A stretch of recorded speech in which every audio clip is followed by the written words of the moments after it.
ناظرین محترم، السلام علیکم ورحمۃ اللہ وبرکاتہ۔ اعوذ باللہ من الشیطان اللعین الرجیم، بسم اللہ الرحمن الرحیم۔ الحمد للہ الذی ہدانا لہذا وما کنا لنہتدی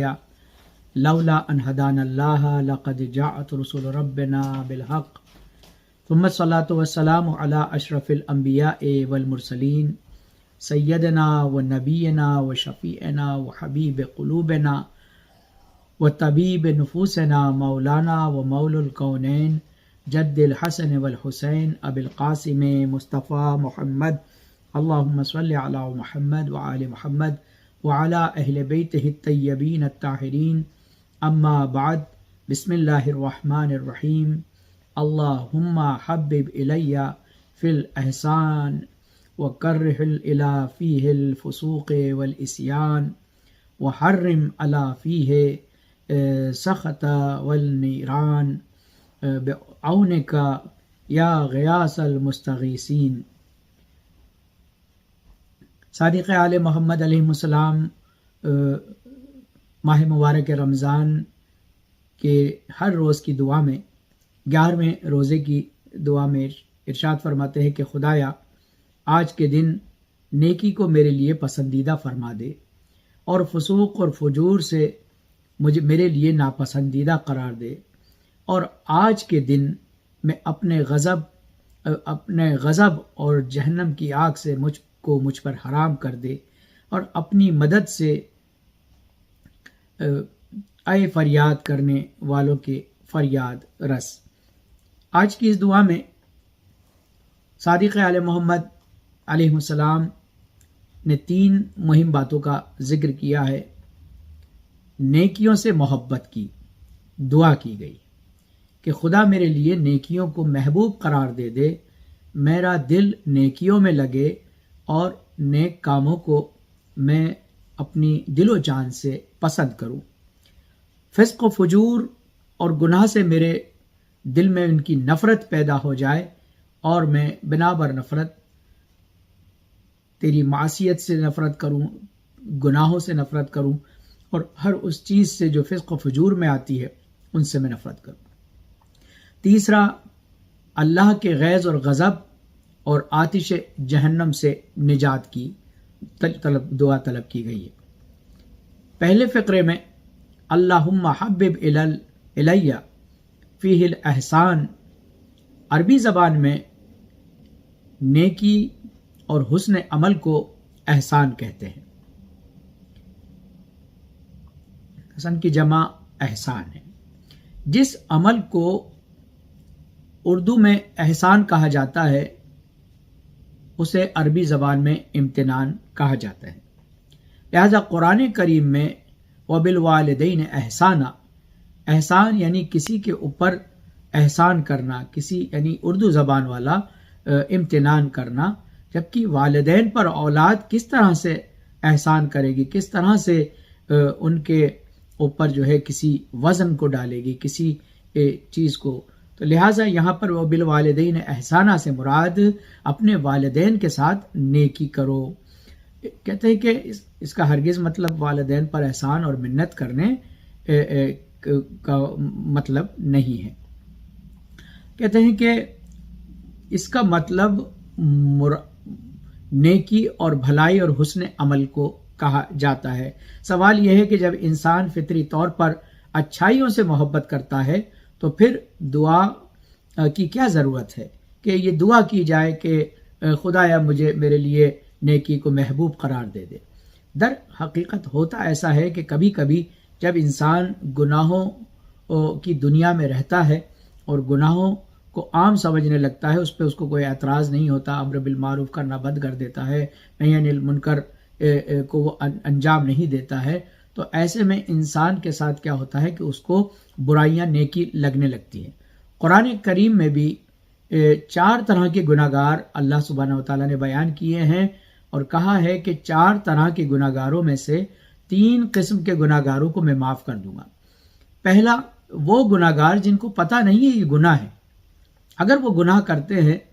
تو خداوند عالم کہتا ہے کہ چونکہ یہ جانتے ہی نہیں ہے یہ گناہ ہے، لہٰذا میں ان کو معاف کر دوں۔ دوسرے گناہگار وہ ہیں کہ جن کو نہیں پتا یہ گناہ ہے انجام دے دیتے ہیں، لیکن جب پتا ہوتا ہے تو پھر وہ شرمندہ ہو جاتے ہیں۔ جب ان کو پتا چلتا ہے کہ یہ گناہ اور معصیت ہے تو وہ شرمندہ ہو جاتے ہیں۔ خدا کہتا ہے کہ میں سے شرمسار لوگوں کو بھی معاف کر دوں گا۔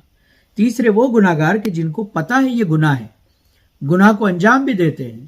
لیکن توبہ کا راستہ اپنا لیتے ہیں، اور اللہ نے قرآن میں بھی فرمایا ہے کہ ان اللہ یحب التوابین، کہ اللہ توبہ کرنے والوں کو بہت چاہتا ہے۔ توبہ کرنے والوں کو وہ بہت زیادہ چاہتا ہے۔ اس سے کیا مراد ہے کہ کیا خدا کو نیک بندے پسند نہیں ہیں؟ جو توبہ کرنے والوں کو زیادہ چاہتا ہے۔ کہتے ہیں کہ اگر ایک ماں کے 5 بیٹے ہیں، ان میں سے ایک کو ڈاکو اٹھا کر لے جائیں، اس کو کڈنیپ کر لیا جائے، تو ماں کی فکر میں، ماں کی نظر میں اس 5ویں بچے کی زیادہ یاد رہتی ہے، کہ جبکہ 4 بچے اس کے پاس ہیں ان کی طرف اتنی توجہ نہیں ہوتی جتنی اس بچے کی طرف ہے کہ جس کو ڈاکو اٹھا کر لے گئے ہیں یا جس کو کڈنیپرز نے کڈنیپ کر لیا ہے۔ اور جب وہ بچہ چھوٹ کے آتا ہے تو ان 4 بچوں کو جو پاس تھے اتنا پیار نہیں کرتی جتنی محبت اور پیار اس بچے سے کرتی جو چھوٹ کے آئے۔ تو اب اندازہ لگائیے کہ اللہ کے نزدیک بھی اس کے سارے بندے برابر ہیں، لیکن جب کوئی بندہ شیطان کے جال میں پھنس کر اس کی طرف چلا جاتا ہے تو وہ خدا کی توجہ کا مرکز بن جاتا ہے، اور خداوند عالم جو ہے اس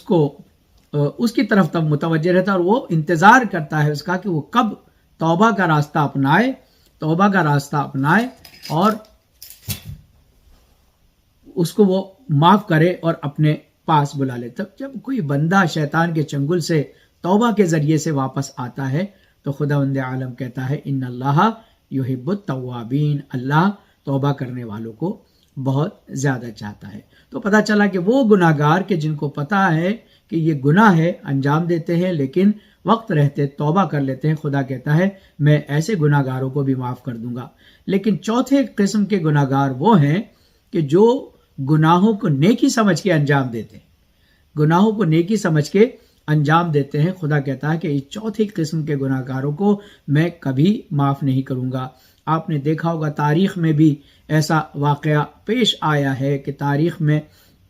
بھی ملتا ہے کہ لوگ جو ہے گناہ کو نیکی سمجھ کے انجام دینے لگے تھے۔ کہتے ہیں کہ عبد الملک مروان جو تھا یہ بڑا عبادت گزار تھا، جب بڑا عبادت گزار تھا اور اتنا قرآن پڑھتا تھا کہ اس کو مسجد نبوی کا کبوتر مسجد کہا جاتا تھا، لیکن جیسے ہی اس کے باپ کے بعد اس کو خلافت ملی تو اس نے قرآن کو بند کر دیا اور کہا کہ آج سے تیرا اور میرا کوئی رشتہ نہیں ہے، اور اس کے بعد وہ ایسا گناہوں میں مبتلا ہوا، ائمہ تھار علیہ السلام کے ساتھ اس نے بڑی گستاخیاں کی، آل نبی کا خون بہایا اور مسلمانوں کا خون بہایا۔ یہ تمام گناہ انجام دیتے دیتے حالت یہ ہو گئی کہ وہ کہتا تھا مجھے نیکی کر کے بڑا برا لگتا ہے اور میں اس کے پاس بھی نہیں جانا چاہتا، لیکن مجھے برائی کرنے میں، گناہ کرنے میں بڑا مزہ آتا ہے۔ اللہ بچائے کسی انسان کو گناہ میں لذت پیدا ہو جائے۔ لہٰذا اس لیے کہ انسان غلط شناخت کی بنیاد پر برائیوں کو نیکی نہ سمجھے، اس لیے آج کے دن اس دعا کو کیا جاتا ہے۔ ہمارے ائمہ تھار علیہ السلام اس چیز کو فرماتے ہیں کہ انسان نیکی اور احسان، قرآن مجید میں ان اللہ یامر بالعدل والاحسان، بے شک اللہ عدل اور نیکی کا حکم دیتا ہے۔ احسان یعنی نیکی اور عدل میں فرق کیا ہے؟ عدل ظلم کے مقابلے میں آتا ہے اور نیکی جو ہے ظلم کے مقابلے میں آتا ہے، اور عدل کے معنی یہ ہے کہ اس کو صحیح جگہ پر، صحیح حقدار کو اس کا حق دینا، صحیح چیز کو صحیح جگہ پر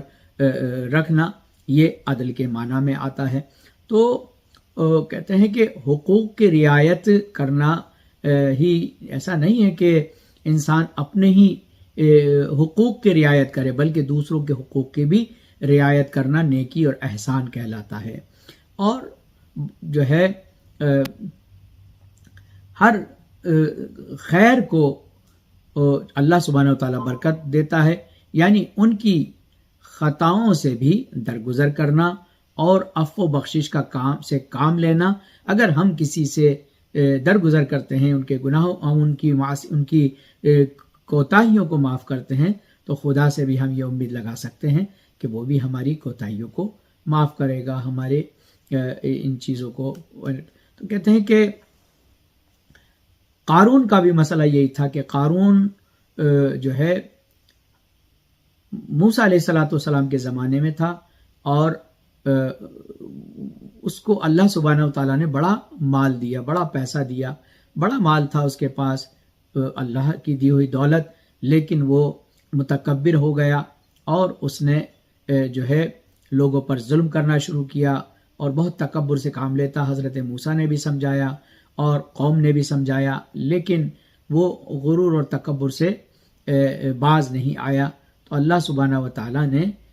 اسے جو ہے سزا دی اور کالا کافر کہلایا، اور اللہ سبحانہ وتعالیٰ نے اس کے مال کو ہی اس کے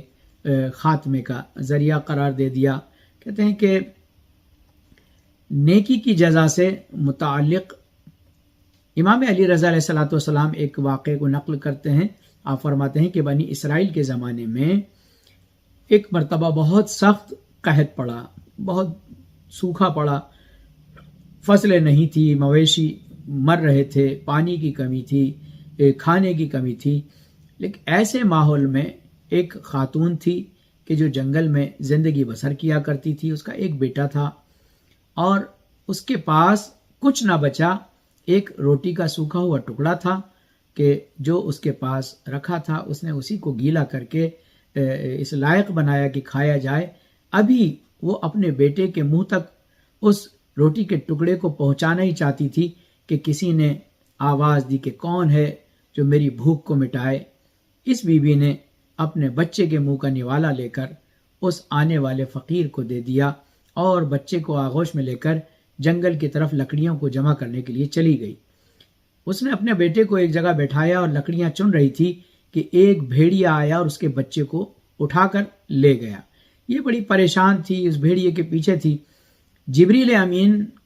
آتے ہیں اور آنے کے بعد اس بھیڑیے سے اس بچے کو چھڑا کر اس خاتون کو کے حوالے کرتے ہیں، اور وہ اس کا شکریہ ادا کرتی ہے۔ تو وہ کہتے ہیں کہ کیا تو راضی ہے کہ تو نے جو روٹی کا ٹکڑا دیا تھا اس کے بدلے میں خدا نے تیرے بچے کی جان واپس کر دی۔ تو عزیزان گرامی، حل جزاء الاحسان الا الاحسان، نیکی کا بدلہ نیکی ہی ہو سکتی ہے۔ لہٰذا ہم سب کو چاہیے کہ ہم اپنے سماج میں نیکیوں کو پھیلائیں، چونکہ اس کا جواب پلٹ کر نیکی کی ہی شکل میں آنے والا ہے۔ اللہ سبحانہ وتعالی تمام مومنین کی مشکلات کا ازالہ فرمائے اور ہم سب کو توفیق عنایت فرمائے۔ ابھی جو گزشتہ دن گزرا ہے 10 تاریخ کو، یعنی 10 رمضان المبارک، یہ بی بی خدیجۃ الکبریٰ کی وفات کا دن ہے، بلکہ شہادت کا دن تھا۔ آپ نے اتنے احسان اس امت پر کیے۔ آپ نے جب دیکھا کہ اللہ کے حبیب کی آنکھوں میں آنسو ہیں، پوچھا یا رسول اللہ آپ کی آنکھوں میں آنسو؟ کہا کہ خدیجہ مسلمان کے مال کا مصادرہ کر لیا گیا ہے، ان کے مال و اموال کو لوٹ لیا گیا ہے، ایمان لانے کی سزا یہ کفار قریش نے دی ہے، یہ بہت بھوکے ہیں، پریشان ہیں۔ حضرت خدیجۃ الکبریٰ نے کہا کہ یا رسول اللہ میں آپ کی آنکھوں میں آنسو نہیں دیکھ سکتی۔ اپنے غلاموں کو حکم دیا کہ تمام سونے اور چاندی کے سکوں کا ڈھیر رسول اللہ کے آگے لگا دیا جائے۔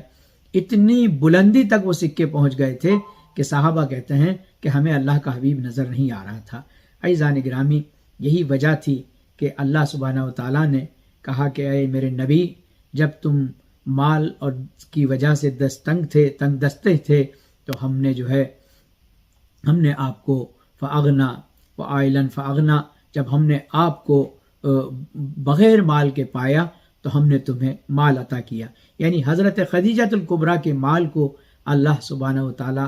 اپنا مال کہہ کر خطاب کر رہا ہے۔ عزیزان گرامی، آپ کو اللہ سبحانہ وتعالی نے جو مقام دیا ہے، کہ جب آپ معراج پر رسول اللہ تشریف لے گئے تو جناب خدیجہ کے گھر سے ہی گئے اور خدیجۃ الکبریٰ کے گھر پہ ہی واپس آئے، یعنی جانے اور آنے کے دونوں منزلیں آپ کی خدیجۃ الکبریٰ کا بیت مبارک تھا، بیت الشرف تھا۔ آپ جب معراج پر تشریف لے گئے تو اللہ سبحانہ و تعالیٰ نے اور جناب جبریل نے کہا کہ اللہ کی جانب سے جب زمین پر جاؤ تو پہلا عمل یہ ہونا چاہیے، اے اللہ کے رسول، اللہ کا اور تمام ملائکہ معال جبرائیل سید الملائکہ کے ساتھ تمام ملائکہ کا سلام اور اللہ کا سلام جناب خدیجہ کو پہنچانا، چونکہ آپ نے اس دنیا میں جہاں پر لوگ بت پرستی کے عالم میں، کفر میں کے نشے میں، شرک کے نشے میں چھائے ہوئے تھے اور توحید کا کلمہ پڑھنے کے بجائے رسول کو پتھر مار رہے تھے، ایسے میں جناب خدیجۃ الکبریٰ نے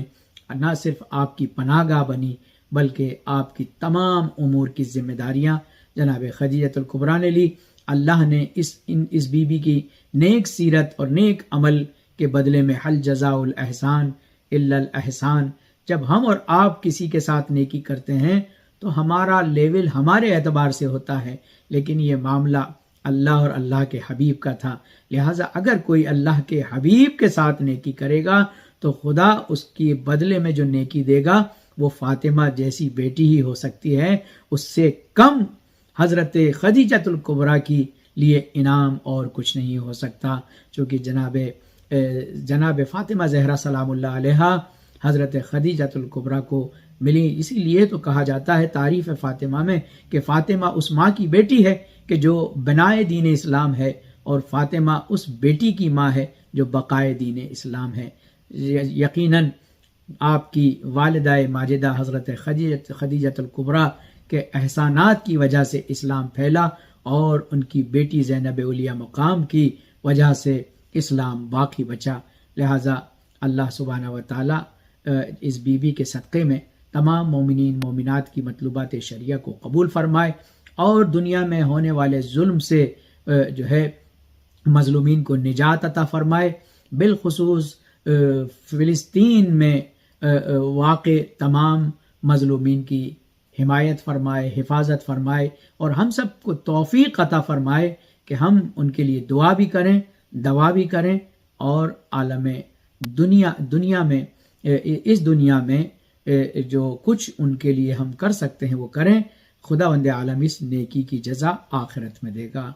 امام زمانہ کے ظہور میں تعجیل فرما، ہم سب کو ان کے اعوان و انصار میں شمار فرما۔ ربنا تقبل منا انک انت السمیع العلیم برحمتک یا ارحم الراحمین، والسلام علیکم ورحمۃ اللہ وبرکاتہ۔